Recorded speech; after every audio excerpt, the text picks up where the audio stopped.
Claude avait donc un caractère méditerranéen, latin, puis cette générosité orientale et puis ce sens du rythme qu'il a conservé.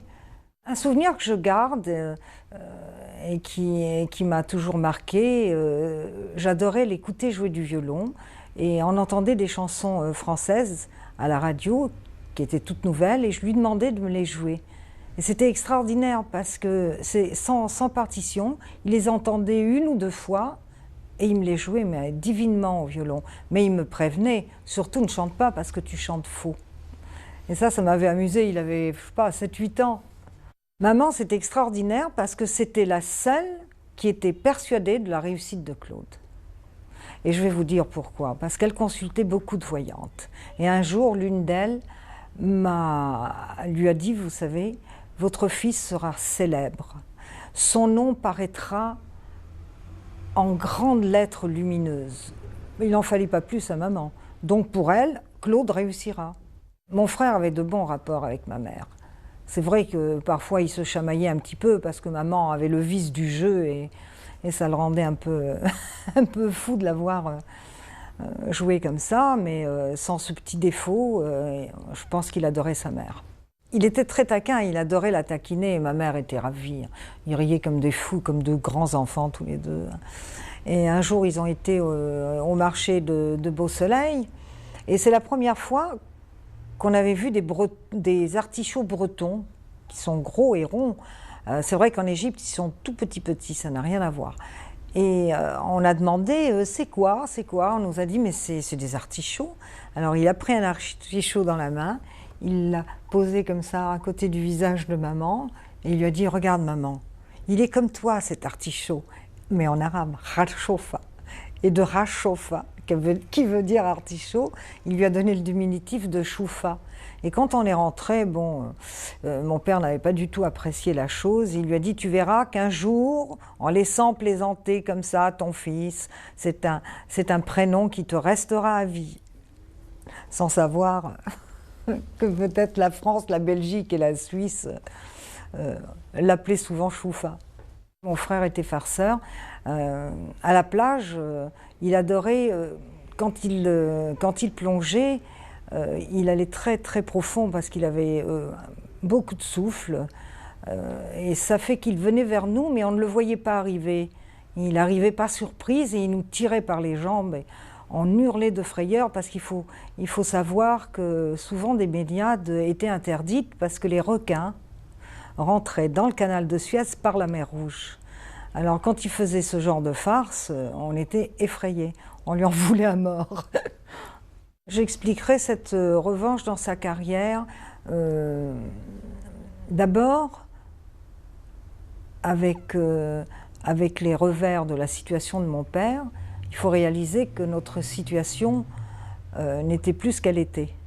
Alors Claude, habitué à vivre, je ne dirais pas dans le grand luxe, mais dans le bien-être, ne concevait pas et ne pourrait sûrement pas supporter une vie médiocre. Donc déjà, par lui-même, il voulait absolument s'en sortir et ravoir un petit peu tout ce qu'il avait et tout ce que nous avions laissé là-bas.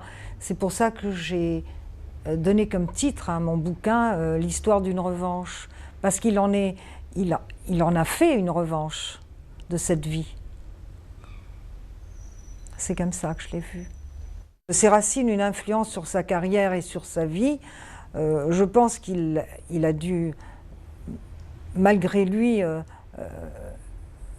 la voir au moment où il a réalisé que notre vie avait changé et qu'il ne poursuivrait plus ses études et qu'il fallait qu'il s'en sorte. Donc il s'est lancé dans ce qu'il savait faire, c'est-à-dire de la musique, puisque c'était un excellent musicien.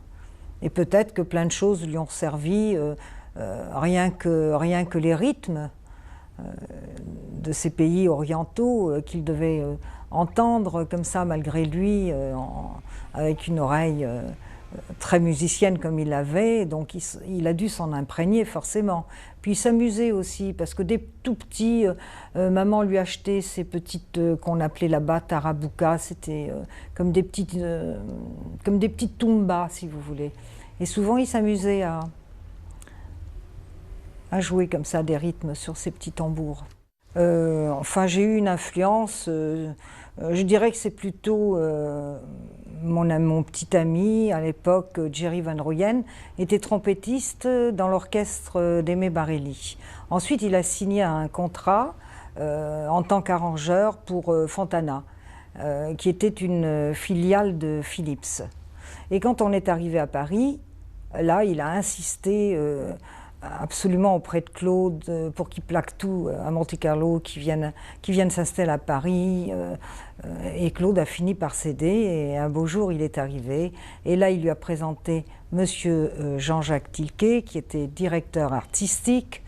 Et comme ça il a pu enregistrer son premier disque qui était le Naboo Twist. Voilà, l'influence, c'est plus Jerry Van Rooyen qu'il a eu sur mon frère que moi, je dirais. Il sort en 62 le fameux Naboo Twist, qui n'a pas du tout marché en France, mais qui a quand même marché un petit peu en Afrique. En Afrique du Nord, en Algérie, enfin de ces pays, peut-être même en Égypte, de là où nous venons, qui sait. Hein. Et c'était son premier disque qui était intitulé Coco. K.O., K.O. Je ne sais pas pourquoi, mais heureusement, il a changé, arrivé à Belle Belle Belle de nom et il a gardé son nom de naissance, Claude François. Une fois qu'il avait fait, lui, le choix des chansons, il nous faisait passer par tour de rôle, il nous les faisait écouter. Mais ça, c'était pour sélectionner celle qui passait en face 1, A, c'était pas 1, et celle qui allait en face B. Et en général, maman et les enfants voyaient toujours juste. Et c'était les titres qui passaient en face 1. Moi, je n'ai jamais eu de chance, mais celles que je choisissais, elles étaient toujours mises en face B. C'est vrai. Quelle est ma chanson préférée? C'est difficile parce que il y en a plusieurs. Bon, je penserais peut-être à 17 ans. Parce que là, quand je l'entends, je peux ressentir à cette époque ce qu'il pouvait traverser de dur. Et puis j'ai remarqué, dans certaines chansons, elles sont autobiographiques. Et comme ça, j'ai l'impression aussi de suivre par épisode toute sa vie qui s'est déroulée avec les paroles de ses chansons. Et ça me marque toujours, en plus de sa musique, ses rythmes qui sont très dansants et tout ça, c'est magnifique. Mais les paroles, ça me touche énormément.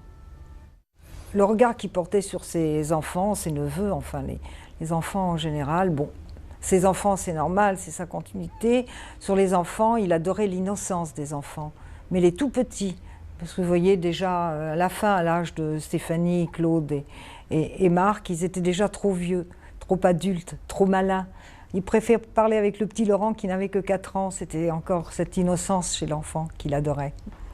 J'ai appris la disparition de mon frère, il m'avait appelé vers 14h15, 14h30 pour régler les dernières recommandations avant de partir au moulin parce que nous avions un week-end après l'émission de Michel Drucker. Il y avait également les Claudettes qui étaient invités ce week-end-là et d'ailleurs, il n'était pas content parce que j'étais encore à l'appartement et qu'en principe, j'aurais dû déjà être au moulin, rejoindre maman qui était, elle, par contre, depuis la veille. Et je lui ai dit, je te promets, je m'en vais tout de suite. Et j'ai encore un peu traîné. Et là, j'ai eu un coup de fil de nouveau de l'appartement de Claude, une personne me disant Josette, vous ne partez pas tout de suite au moulin. Claude a glissé dans sa baignoire, il s'est fait mal à la tête, il faut attendre un petit moment. Alors j'ai dit, ah bon, mais c'est pas grave, c'est pas... Non, mais vaut mieux que vous attendiez un petit moment, et puis elle raccroche tout de suite. Et là, j'ai eu un deuxième coup de fil, et c'est une femme. une voix de femme qui pleurait, mais qui pleurait et qui me disait dites-moi que c'est pas vrai, dites-moi que c'est pas vrai, ce que j'entends à la radio. Alors, je comprenais rien. J'ai été mettre la radio et là j'entends Claude François est mort. Et là j'ai compris qu'il y avait quelque chose de grave. Parce que la personne, la première fois me dit qu'il a glissé et qu'il s'est fait mal à la tête en tombant, qu'il ne me rappelle plus, cette femme qui m'annonce et la radio. Là, je n'ai fait qu'un tour, je suis descendue et je suis partie en courant à l'appartement.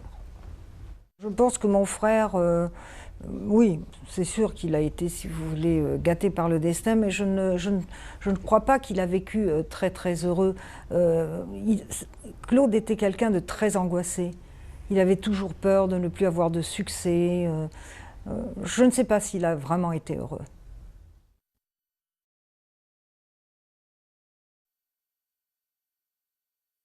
Alors, ma première rencontre avec Claude François s'est passée de façon très simple. Il était, comme d'habitude, en retard, mais pas en retard de 5 ou 10 minutes, en retard de quelques heures, puisque moi j'avais rendez-vous avec lui pour une émission à Radio Monte-Carlo à l'époque. C'était à Monaco. Hein. C'est vrai qu'il faut rappeler que Claude François, on a dû peut-être déjà vous le dire, se servait et de Sud Radio et de Radio Monte-Carlo pour tester ses albums avant de sortir ses singles. Et nous étions convenus de faire une émission publique à 10h du matin. Puis il faut reconnaître, pour Claude, 10h du matin, c'était un peu tôt. Et en réalité, on a bouleversé la grille et on a fait l'émission vers 4 ou 5h de l'après-midi, à une heure plus raisonnable pour lui, où dans la rotonde, on appelait ça la rotonde du Studio 4 à Monaco, il est venu et il a répondu à mes questions et puis celles des auditeurs que j'avais invités à participer à l'émission.